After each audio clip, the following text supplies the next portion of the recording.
When you act on the thoughts, you're taking a risk. If I was to, I actually went to a casino a couple times, maybe twice. Not a lot of times. I don't like losing money. The first time I went to a casino, it was in 29 Palms in Southern California. And when I went to the casino, first off, I wasn't going to even go to the casino because I don't like losing money. I'm not good at gambling. I'm not about to play something I'm not good at. I'd rather go buy some candy or some chips or something like that. And so my buddies, they played, I think it was called poker, where the game is like 21 or something like that. And they was like, come on, Hump, you gonna do good. My name is Terrell Humphrey. They was like, come on, Hump. Hump is short for Humphrey. It was like, man, come on, man, you gonna do good. You gonna play and do well. I'm like, man, no, I'm not doing that. I'm not about to play that. And then we looked online. Once we looked online, they had a couple of deals.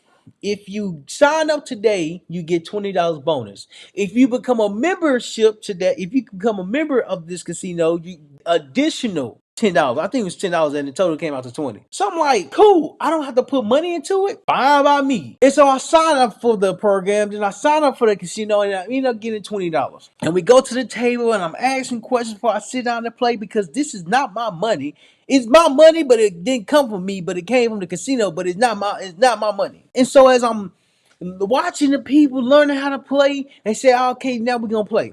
I said, huh? I don't think I know what I'm doing. I don't know what I'm doing. And so that was like, Hump, you gonna be good, man. You good, bro. And so I sit down in the chair. Mind you, I had $20. The first game we played, I lost it. I said, okay, I lost maybe $5. Okay, now I'm down to 15. The next game I played, I won $5. I said, okay. Now I'm back at $20. The next game I play, I'm like, okay, maybe I can win again. So I put $10 there.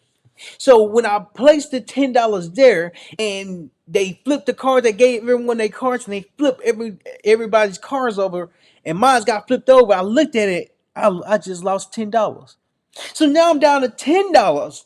And so I was like, okay, maybe the game is getting closer. Maybe the game is getting a little bit difficult. Maybe the game is being cheated. Or I'm the one being cheated. Then I pass out the cards again. I put $5 there because I only got $10 left. I placed the bet at $5 and he flipped the cards over and he said, you won. Now I didn't know that there was a pattern that you had to recognize. That there was a technique that you had to discover. There was a skill that you had to learn. I'm thinking I just won. Now mind you, when I won again, then played higher, I lost. But I didn't learn that lesson. I won 5, so I'm back at 10. And I got the feeling myself. I said, okay, I think I got it now. They passed out the cards and said, what's your bet? I had $10 left. I grabbed the coin, the little coin thing in the casino, and I placed it on $10.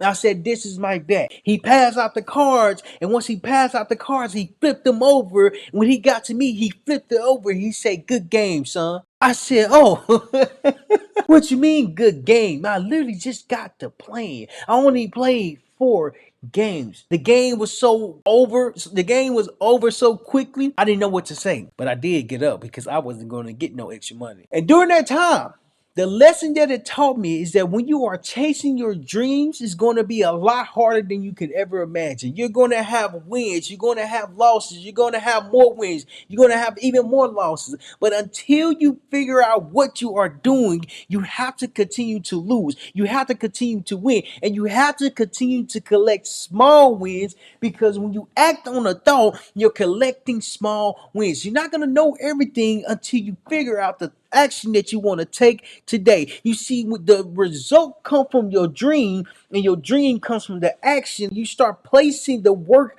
placing the bet, taking risks for yourself. You start to understand that your dream can come true. The power of dreams demonstrate that you can become someone different. To become someone different, you have to be willing to take a risk for yourself. To become someone different, you have to be willing to act on a thought. To become someone different, you have to see in order to believe that you can become. Becoming is the most challenging thing there is because how do you know you're becoming the right person? How do you know you're doing the right skill? How do you know? Until you start, until you begin, until you take that first step, you will never know because your dream will remain in your head. The power of dreams demonstrate the importance of acting on your thoughts. Your dream can come true until you are willing to do the impossible. And the impossible is starting when you don't know anything. The impossible is starting when you don't have the skills. The impossible is finding a way to put yourself out there. You have to take risks for your dreams to come true, because when your dreams come true, it's based off the risk that you've taken for yourself. When your dreams start to collect, and you start building the small wins, and you start building the losses, and you turn the failed setbacks into successful knowledge, because failure is knowledge, your dreams becomes the focus, the work becomes the determination, and the effort becomes the action that you're putting behind your dream.